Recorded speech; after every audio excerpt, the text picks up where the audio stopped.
Hello friends, today we are going to study about phenylketonuria in this video.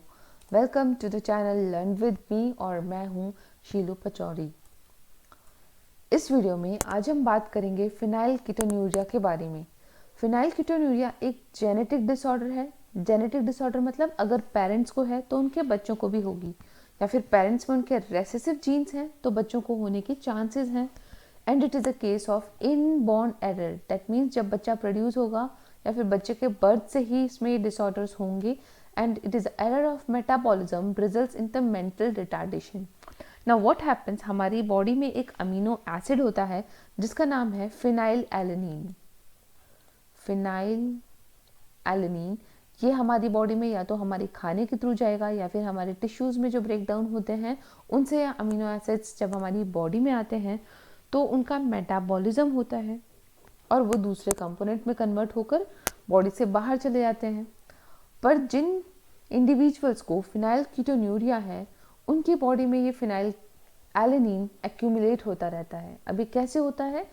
Actually हमारा जो chromosome number 12 है, this is the chromosome number 12, इसमें एक gene located होता है and that gene encodes for the enzyme that is phenyl alanine hydroxylase, जिसको हम PAH से भी रिप्रेजेंट कर सकते हैं।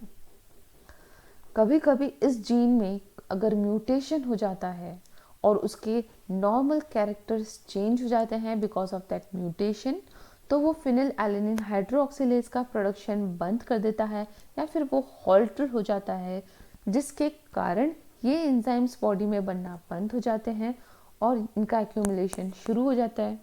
आइए अब इसको और अच्छे से समझते हैं। यहाँ पर हम फ्लो चार्ट की हेल्प से इसको समझते हैं। फिनाइल एलेनिन हमारी बॉडी में कहाँ से एंटर होगा? अब इसके दो सोर्सेज हैं, या तो जो हम खाना खा रहे हैं that is our dietary protein, it can enter from the food that we are eating, और it can enter from the tissue protein. फिर ये फिनाइल एलेनिन कन्वर्ट होते हैं टायरोसिन में in the presence of phenylalanine hydroxylase enzyme which is encoded from the gene which is present on the chromosome number 12. Then ये जो tyrosine है after series of reaction and में जाकर ये acetic acid में convert हो जाता है। अब हमने देखना है वो केस जहाँ पर फिनाइल एलेनिन हाइड्रोक्सिलेज म्यूटेट हो चुके हैं वो जीन्स और इनका प्रोडक्शन बंद हो गया है। दैट मीन्स ये वाला स्टेप तब होगा जब फिनाइल एलेनिन हाइड्रोक्सिलेज एंजाइम हमारी बॉडी में नहीं बनता। This phenyl pyruvate can be detected in urine and it can accumulate in our blood. ये जो phenyl pyruvic acid बनेगा it can cross our blood brain barrier और ये हमारे ब्रेन के cerebrospinal fluid पर एंटर कर सकता है, जिसकी वजह से मेंटल रिटार्डेशन होंगी and it inhibits the brain development. Phenyl pyruvate और इसके डेरिवेटिव ब्रेन डैमेज करते हैं और साथ ही साथ it excreted in the urine, क्योंकि वो किडनी में अच्छे से एब्जॉर्ब नहीं हो पाते। तो this is how this phenylketonuria become toxic in such individuals. Now let us see the inheritance of phenylketonuria in the individuals. जैसा कि हमने पहले भी बात किया था, ये ऑटोजोमल रेसेसिव डिसऑर्डर है। ऑटोजोमल दैट मीन्स ये ऑटोजोम्स को अफेक्ट करेगी। रेसेसिव है, इसका मतलब जब तक दोनों एलील्स म्यूटेटेड नहीं होंगे तब तक इनमें इंडिविजुअल्स विल रिमेन नॉर्मल। सिर्फ तभी उनमें डिजीज होगा जब दोनों रेसेसिव एलील्स एक साथ या फिर दोनों म्यूटेटेड एलील एक साथ आ जाते हैं। So it is a autosomal recessive disorder. यहाँ पर हमने एक केस लिया है जहाँ पर फादर कैरियर है and mother is also a carrier but they both are unaffected, क्योंकि ये रेसेसिव ऑटोजोमल रेसेसिव डिसऑर्डर है।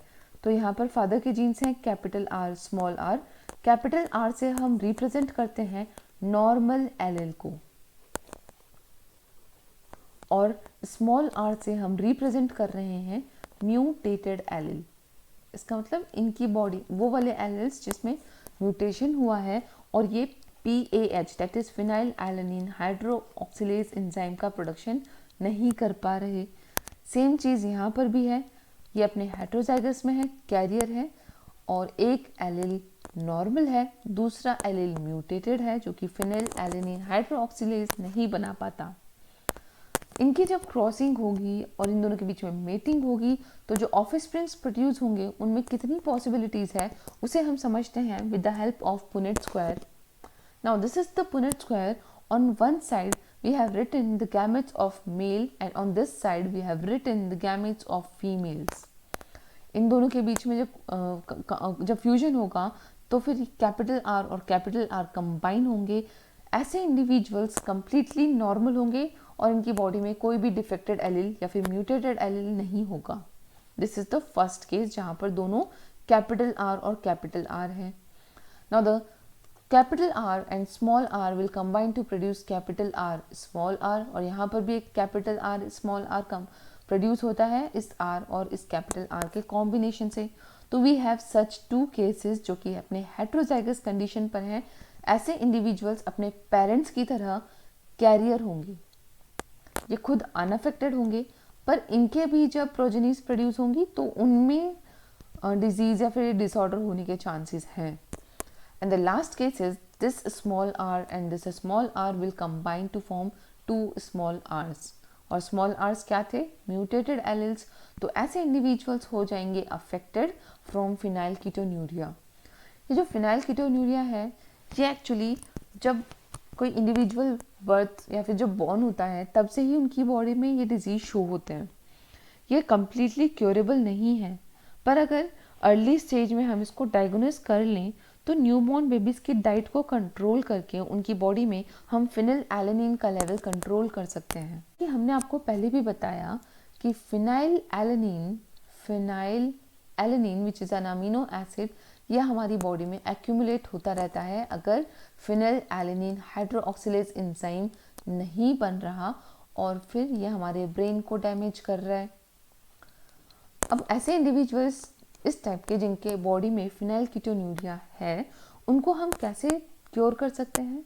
अर्ली एज में एक्चुअली हम उनकी डाइट कंट्रोल करेंगे. उनको ऐसा खाना देंगे जिसमें ये वाला अमीनो एसिड्स ना हो या फिर बहुत ही कम हो. ऐसा करने से हम उनकी बॉडी में फिनाइल एलेनिन का लेवल मैनेज कर सकते हैं जिससे कि that baby can grow up with a normal brain development. तो इस तरह से आपको इनहेरिटेंस समझ में आ गया होगा फिनाइलकीटोन्यूरिया का. तो आइए अब it's a quiz time. Now you have to answer me this question in the comment section. And the question is phenylketonuria is a disorder that occurs due to the mutation in, and the options are in chromosome 11, in chromosome 12, chromosome 13, chromosome 15. If you like the video, kindly like, share and subscribe my channel.